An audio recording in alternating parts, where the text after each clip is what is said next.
با سلام خدمت دوستان عزیزم در همه جای دنیا. امروز میخواستم فسنجان گیاهی رو آموزش بدم، یعنی بدون گوشت. مواد لازم برای این خورشت که برای 2 تا 3 نفر تهیه میشه، گردو هست که باید آسیاب بشه، بعد زعفران به اندازه کافی، نمک باز به مقدار لازم، شکر 2 تا 3 قاشق و ربع انار، 2 تا 3 قاشق غذاخوری پر، سویایی که مثل کوفت قلقلی درست شده 200 گرم، 2 تا پیاز بزرگ، روغن به اندازه کافی، یعنی به اندازه شاید 1 قاشق تا 2 قاشق. این الان ریز شد به اندازه‌ای که میخواستیم بشه، بیش از این دیگه آب میندازه. الان نوبت گردوهاست که میخوام آسیاب بشه.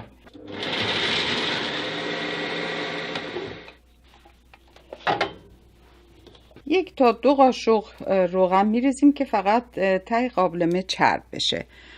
میخوایم این گردو رو توش تفت بدیم. تفت دادن گردو خیلی مهمه، در رنگش و طعمش اثر میذاره. زیاد ما نمیخوایم این گردو اینجا تفت داده بشه، چون ممکنه طعمش فرق کنه. فقط به حالت یک کمی که رنگش عوض بشه کافیه. الان دارم گردوها رو خالی میکنم. یه مقدار تفت دادم، خالی میکنم توی یه بشقاب. بوشم در اومده. پیازا رو اینجا ما خالی میکنیم و شروع میکنیم به تفت دادن. با 1 قاشق روغن باید به این آب جوش باید اضافه کنم. حدود نیم لیتر آب جوش ریختم. الان گردو رو بهش اضافه میکنم.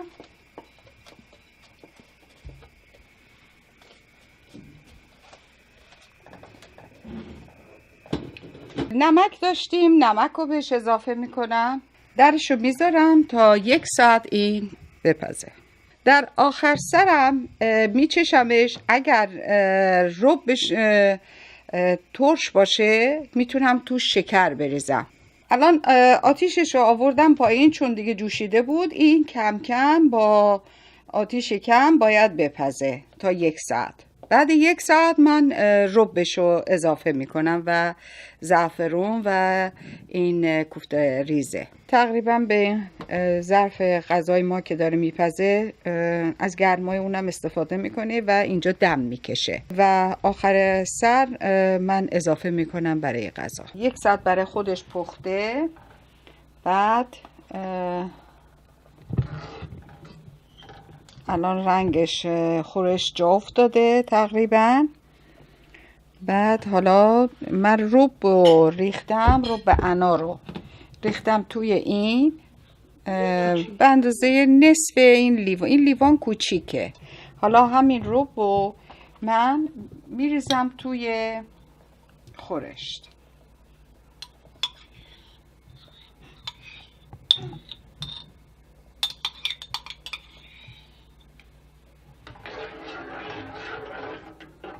هم میزنم. کمی هم زعفران میریزم، خیلی کم. درشو میذارم تا نیم ساعت دیگه ملایم برای خودش بپزه که خورشت جا بیفته تا اون گردو چربی خودش رو آزاد کنه. رنگش شروع شده به عوض شدن. اگه بتونی رنگش رو تازه، با اینکه هنوز 2 دقیقه است ریختم، ولی رنگش شروع شده به عوض شدن، داره قهوه‌ای تیره میشه. من خورشت رو چشیدم، یک کمی ترش شده. بعد میخوام ملسش کنم، یعنی 2 3 قاشق میخوام بهش شکر اضافه بکنم.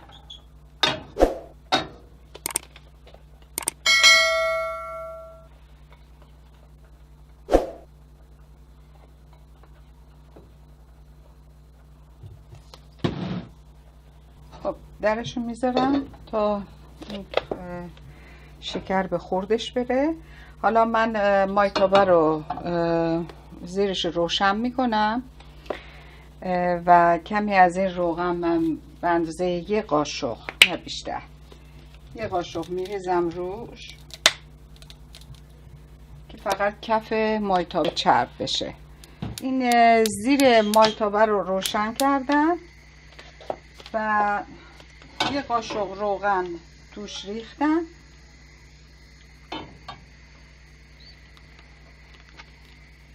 و این کوفته قلقلیا رو میریزم توش، یه تفتی بهش میدم.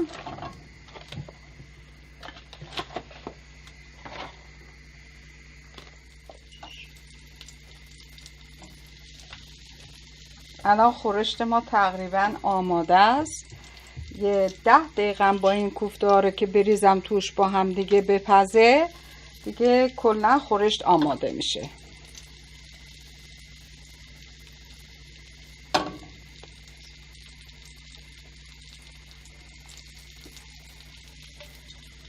حالا میریزم این توی خورشت، یه 10 دقیقه اجازه میدم که این بپزه و آب خورشت به خورد این کوفته قلقلیا بره. این خورشت رو میتونین با برنج قهوه‌ای درست کنین، نوش جان کنید، یا با برنج سفید پلو درست کنید. با نون خوشمزه نمیشه.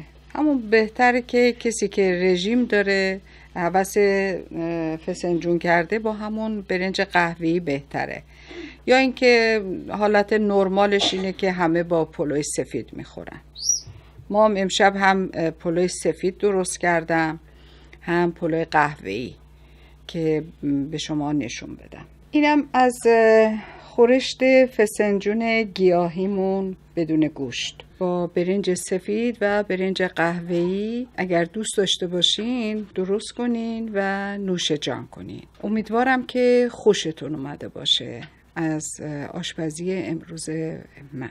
این برنج قهوه‌ای که رژیمیه و اینم که پلو معمولی با زعفرون، اینم که خورشتمونه با کوفته قلقلیای گیاهی. خواهشی دارم ازتون که اگر از این غذاهای من خوشتون اومده، لطفاً این ویدیو رو لایک کنید و عضو چنل ما بشید برای غذاهای که در آینده قراره باز درست کنم، غذاهای گیاهی ایرانی.